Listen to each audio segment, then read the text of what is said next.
Reservations பற்றி கல்வியில வேலை வாய்ப்புல இருக்கிற இடஒதுக்கீடு பற்றி கேள்விகள் இன்னைக்குன்னு எழல. அது எப்போது ஆரம்பிக்கப்பட்டதோ அப்ப இருந்தே அந்த கேள்விகள் இருந்துகிட்டே தான் இருக்கு. இதனோட வரலாறாக நீங்க பாத்தீங்கன்னா ஒரு 100 ஆண்டுகளுக்கும் மேலான, 100 ஆண்டுகள் சொல்ல முடியாது, அதற்கு முன்னதாக பிரிட்டிஷார் பீரியடிலே இது ஆரம்பிச்ச விஷயம். இந்த கேள்விகள் எப்பவுமே இருந்துட்டு இருக்கு. ரிசர்வேஷன் வேணுமா வேண்டாமா, இது சரியானதா சரியில்லையா, இது கொடுக்கறதுனால சாதி வளரும் வளராது, ஒற்றுமை கொலையாது, இப்படி எல்லாம் நிறைய பாயிண்ட் ஆஃப் வியூ எப்பவுமே இருந்துட்டு இருக்கு. இந்த தலைமுறையில இந்த வரலாற்று தெரியாம நாம ஃப்ரெஷ்ஷா இப்பதான் கண்டுபிடிச்ச மாதிரி ரிசர்வேஷன் தொடர்பான பல்வேறு கருத்துக்களை முன்வைக்கிறோம். குறிப்பாக பாத்தீங்கன்னா ரிசர்வேஷன் வேணும் வேணாம் அப்படின்னு முடிவு பண்றத ஏற்கனவே பண்ணிட்டாங்க. அது அரசியல் சட்டத்தின் மூலமாக அது உறுதிப்படுத்தப்பட்டிருக்கு.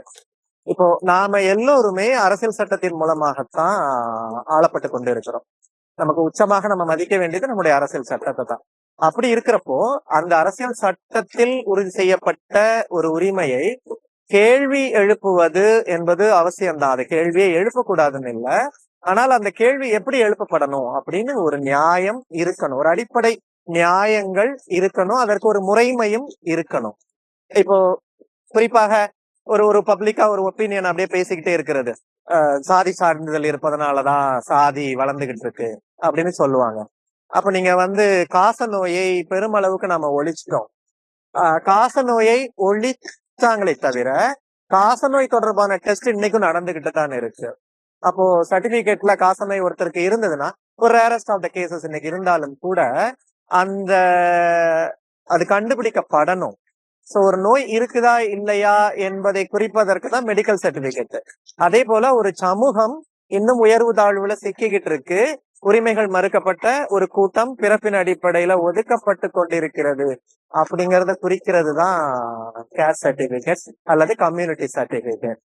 அதை நீங்க ஒழிச்சிட்டால் சாதி ஒழிஞ்சிரும் அப்படின்னு சொல்றது ரொம்ப வேடிக்கையான ஒரு விஷயம் மட்டும் இல்ல, சில நேரங்கள்ல அது ஒரு வருந்தத்தக்கதாகவும் இருக்கும். ஏன்னா ஒரு அறிவியல் பூர்வமாக ஒரு கருத்தை சொல்லாம, ஒரு அறிவியல் பூர்வமாக ஒரு அணுகுமுறை இல்லாம, இவ்வளவு வளர்ந்த பிறகும் மனித சமூகம் இவ்வளவு தடங்களுக்கு பிறகு வளர்ந்த பிறகும், அறிவியல் இவ்வளவு வளர்ந்த பிறகும், சோசியல் மீடியால நீங்க இன்னைக்கு எடுத்து பாத்தீங்கன்னா உடனடியாக அதற்கு உங்களுக்கு ஒரு பதில் கிடைக்கிற ஏஐ தொழில்நுட்பம் வந்த பிறகும் எதையுமே கவலைப்படாம, எந்த தயாரிப்பும் இல்லாம போற போக்குல எதையாவது அடிச்சு விடுறது அப்படிங்கிறது ரொம்பவும் அன்சைன்டிபிக்கா, அறிவியலுக்கு புறம்பான ஒரு விஷயம்.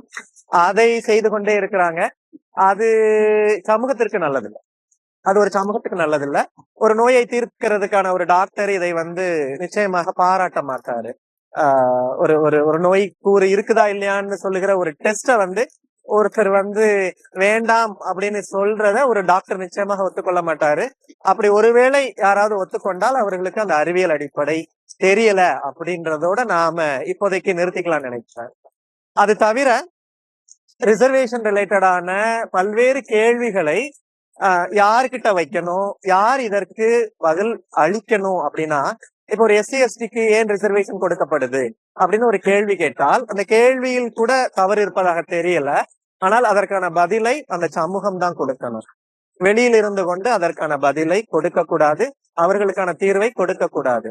பாதிக்கப்பட்ட மக்கள் திரள்ல இருந்துதான் அதற்கான பதில் வரணும்.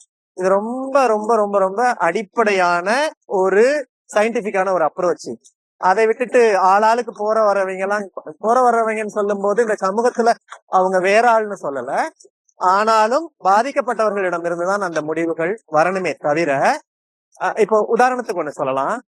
இப்ப இந்த பஸ் எல்லாம் இப்ப புதிதாக வாங்கப்பட்ட பஸ்ஸஸ் எல்லாம் பாத்தீங்கன்னா ஊனமுற்றவர்கள் என்று நாம பொதுவாக ஒரு காலத்துல சொல்லிட்டு இருந்த, அப்படி இன்னைக்கு சொல்லக்கூடாது என்று சொல்லி மாற்றுத்திறனாளிகள்னு நாம சொல்லியும் கூட இன்றைக்கு அவர்களுக்கு எந்த அளவுக்கு வசதிகள் நாம ஒரு பஸ்ல ஏறுறதுக்கு, ஒரு ட்ரெயின்ல ஏறுறதுக்கு செஞ்சு கொடுத்துருக்கிறோம்.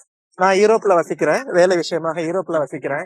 அங்க அந்த ட்ரெயினோட டிரைவர், ஒரு மெட்ரோ ட்ரெயினோட டிரைவர் கீழிறங்கி அந்த மாற்றுத்திறனாளியோட வண்டிய உள்ள கொண்டு போய் சேர்த்து, அவர் தான் சேர்க்கணும், சேர்த்து அவங்க ஒரு செக்யூரான இடத்துக்கு வந்துட்டாங்க, அதன் பிறகுதான் அவர் கதவையை மூடி அந்த எல்லாவற்றையும் லாக் பண்ணி மறுபடி ட்ரெயினையே ஓட்டுவாரு.